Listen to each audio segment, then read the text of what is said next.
Alright, welcome back Physics 30. So this is the third video in this section. So we'll look at tension, and we've already talked about this, of course.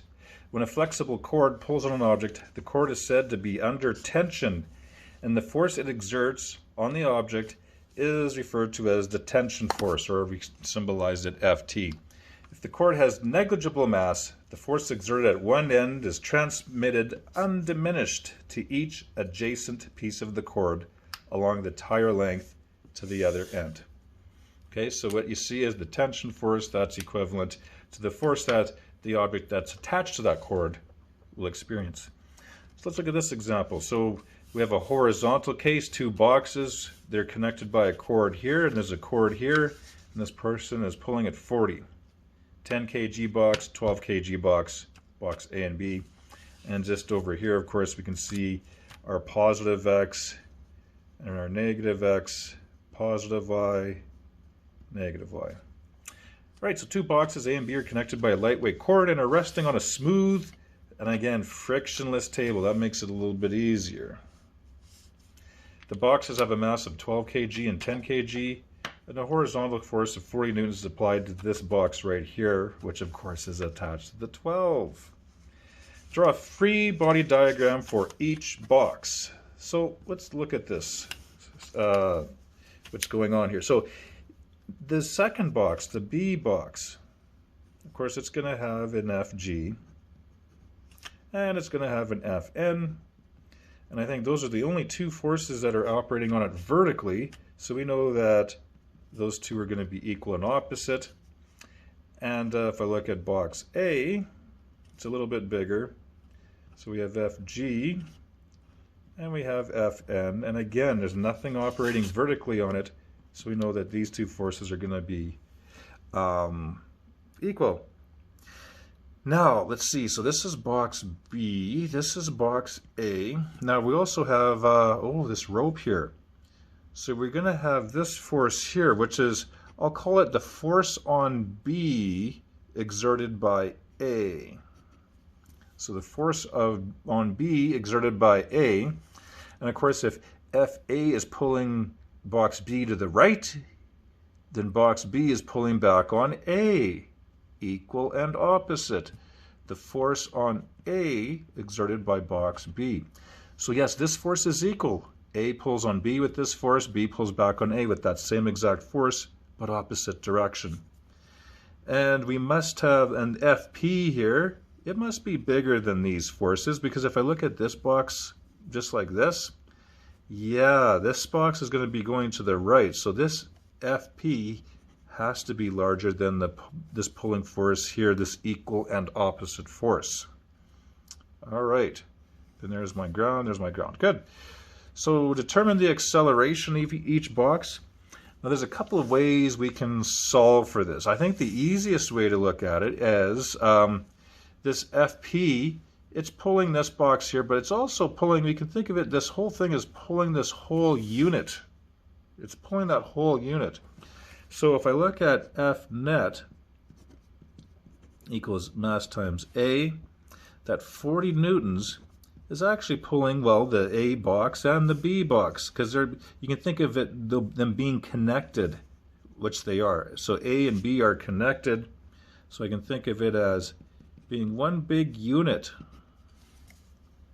So of course that's going to be 40 is equal to 22 multiplied by A divided by 22 divided by 22.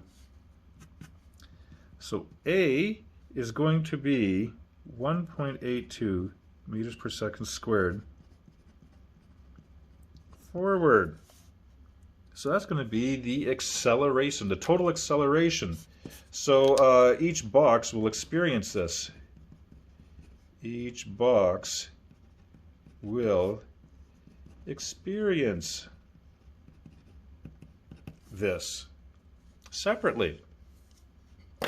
Okay? So over here, the next one is determine the tension in the cord connecting the two boxes. I'll likely do a few other things here too, just to prove that all this will work. So let's look at what's happening in the box B. So box B, I can just apply this to that. F net equals MA, and of course, oh, look at this. I should have maybe talked about this first. So horizontally, the net force acting on B, well, there's no friction, so F net is just equal to FB on A. So that's going to be just the same thing here. So when I figure out this, when I figure out the net force, let's see, so box B was what? Oh yeah, it was 12. And the acceleration was 1.82. So F net is equal to 12 times 1.82, so that's 21.84 newtons forward. And oh yeah, since I have this rationale, since F net equals the force on box B exerted by box A, that's equal to 21.8 newtons forward as well. So I have that.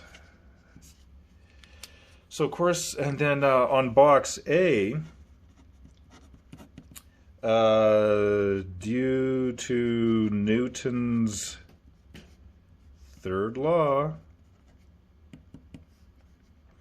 the force on A exerted by B must be equal to 21.8 newtons, and I could say backward, due to Newton's third law.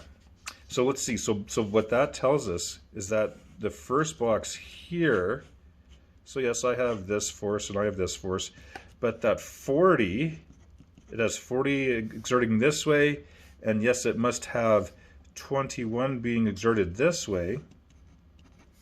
Okay, now this is just extra I'm going to do here just to show a few things. So horizontally with this box, let's take a look at what happens. F net is equal to 40 plus, oh yeah, this is operating against me, so 40 plus negative 21.8.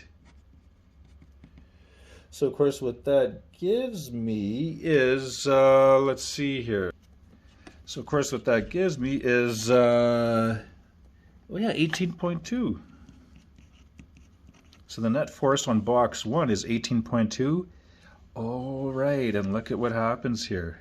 Look at what happens. F net equals MA. So if I look at just this box here, that 18.2, the mass is 10. Yes, and if I rearrange for the acceleration, guess what? I get the acceleration as 1.82 meters per second squared, which is what it is. So you can see how all that comes together and makes it happen. So the key thing there is to treat this as the applied force is being exerted to that whole mass unit. Now, this is very similar to question 3 on the assignment. So again, question 3 is just going to be kind of this scenario. This thing is going to be exerted upwards like that. So what you have here for question number 3 on the assignment is that you have buckets attached to a string. So it looks something like this, being pulled up. So we have a pulling force upwards. You can call it tension or pulling force. And these are two, I think, 3.2 kg buckets. Okay. And in part A, it talks about, so the buckets are at rest. So that must mean the upward force is equal to the downward force, kind of. We kind of actually have to analyze them each versus top bucket and bottom bucket. Okay, so if we look at the top, string, of course, it's pulling that whole combination. So when you're figuring out this force here, we're going to be using 3.2 plus 3.2 times negative 9.8. Okay, and then when you're analyzing the bottom string here, well, think of it as just pulling up this. So it's just going to be the 3.2 bucket times your negative 9.8. And then for each of them, to figure out what that top rope is doing, we have F net is equal to Fg plus, and we'll call it Ft here, so the tension force that we're actually looking for. And since this thing isn't moving, we know that our FG is going to be equal and opposite to our FT. And it'll be the same thing over here as well, except using this FG. Okay? And then when you move to part B here, it says that things are going to be accelerating at 1.25 meters per second squared upwards. All right? So all you're going to have to do there is use this same equation for top and bottom chord, but this time you are going to have a net force being applied. And of course, in order to figure out the net force for the top chord, so you have an acceleration, and then for the mass for the top chord, think of it as, well, it's pulling the whole mass unit at 3.2 and 3.2, whereas when you figure out the bottom chord, their net force that we figure out from our given acceleration here, the F net, the mass is just simply involving the 3.2. All right, so those are a couple of hints for that last example. You should be able to do it. And good, we'll see you again.